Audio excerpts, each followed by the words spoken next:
वैसे तो ध्यान में प्रवेश करने के कई तरीके हैं, लेकिन यह कहानी एक बिल्कुल अलग विधि सिखाती है। इस विधि को सीखने के लिए आपको यह कहानी पूरी जागरूकता के साथ समझनी होगी।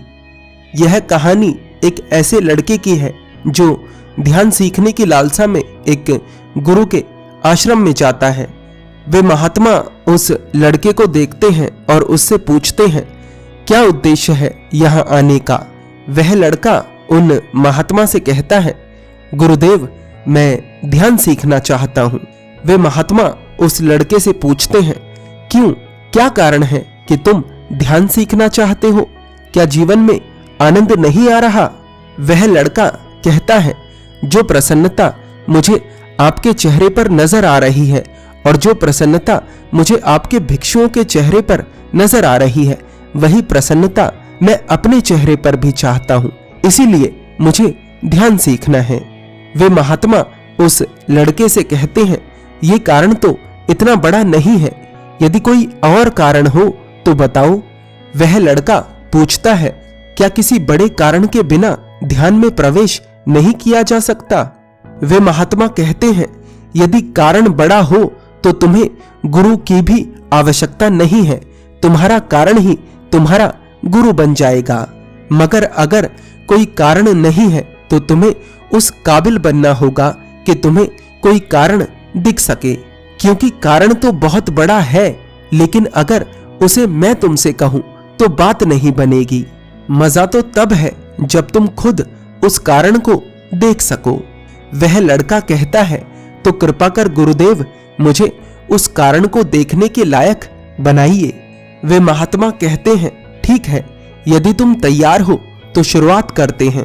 उस लड़के को उन महात्मा के द्वारा दीक्षा दी जाती है और वह लड़का एक भिक्षु का जीवन व्यतीत करने लगता है। धीरे धीरे समय बीतता है और वह ध्यान के लिए तैयार होने लगता है। एक दिन वह भिक्षु अपने गुरु के पास जाता है और उनसे कहता है, गुरुदेव, कृपा कर मुझे ध्यान की कोई विधि बताइए जिससे कि मैं ध्यान में प्रवेश कर सकूं। वे महात्मा कहते हैं, अभी ठहरो, अभी समय नहीं हुआ है। वह लड़का उन महात्मा की बात मानकर वहां से चला जाता है। कई दिन बीतने के बाद वह लड़का दोबारा से उन महात्मा के पास आता है और कहता है, महात्मा जी, कृपा कर मुझे कोई विधि बताइए जिससे कि मैं ध्यान में प्रवेश कर सकूं। वे महात्मा उस लड़के से कहते हैं, मैं तुम्हें ध्यान की विधि तभी बताऊंगा जब तुम मुझे मेरे एक प्रश्न का उत्तर दोगे। वह लड़का पूछता है, कैसा प्रश्न गुरुदेव? वे महात्मा उस लड़के से पूछते हैं, क्या तुम दोनों हाथों से ताली बजा सकते हो? वह लड़का कहता है, हाँ गुरुदेव, मैं बजा सकता हूं। वे महात्मा कहते हैं, बजा कर दिखाओ। वह लड़का अपने दोनों हाथों से ताली बजाकर दिखा देता है। गुरु कहते हैं, ठीक है, अब एक हाथ से ताली बजाओ। अपने गुरु की बात सुनकर वह युवक सोच में पड़ जाता है। उसे समझ नहीं आता कि एक हाथ से ताली कैसे बज सकती है, लेकिन क्योंकि गुरु ने कहा था इसलिए उसे उत्तर तो देना था। वह लड़का उन महात्मा से कहता है, गुरुदेव, मुझे कुछ समय चाहिए। वे महात्मा कहते हैं, तुम्हें जितना समय चाहिए ले लो, लेकिन एक हाथ से ताली बजाकर दिखानी होगी। वह लड़का अपनी कुटिया में जाता है और गहन चिंतन में लग जाता है। चिंतन और चिंता में अंतर होता है। चिंतन आपको निखारता है और चिंता आपको नष्ट करती है। कई दिनों तक चिंतन करने के बाद उस लड़के को एक ध्वनि सुनाई देती है। वह लड़का दौड़कर अपने गुरु के पास जाता है और उनसे कहता है, गुरुदेव, क्या आप इस ध्वनि को सुन सकते हैं? वे महात्मा कहते हैं, हाँ, मैं सुन सकता हूं। वह लड़का कहता है, गुरुदेव, यही है एक ताली की आवाज।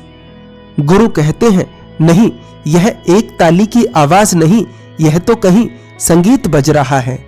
उन महात्मा की बात सुनकर वह भिक्षु थोड़ा निराश हो जाता है और वहां से चला जाता है।